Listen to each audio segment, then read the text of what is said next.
Buster, knowing there's not maybe one specific player or even one aspect that can fix a team, what do you see as the biggest need for this team next year?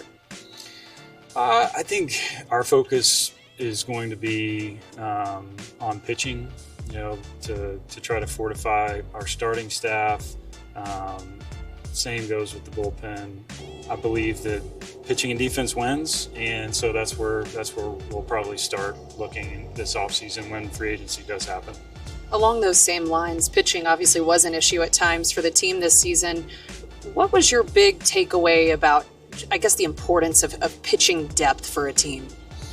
Well, you always hear it. You can never have enough pitching, and I feel like we came into the year thinking that we had a nice amount of depth, and then by the end it didn't feel like we had a lot of depth. So definitely a learning experience for me to know that old adage, you never can have enough pitching, is definitely true.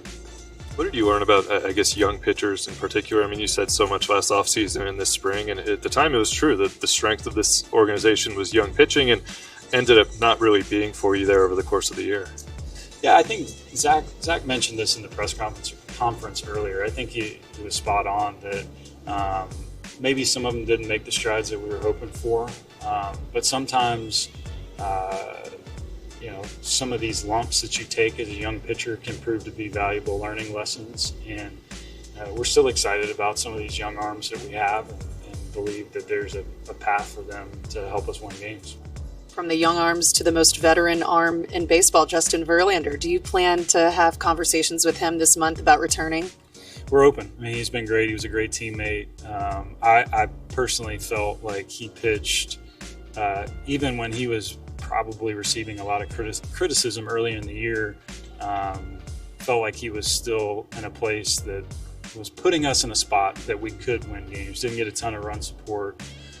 Bullpen gave it up for him a little bit in some of those stretches, but then really turned it on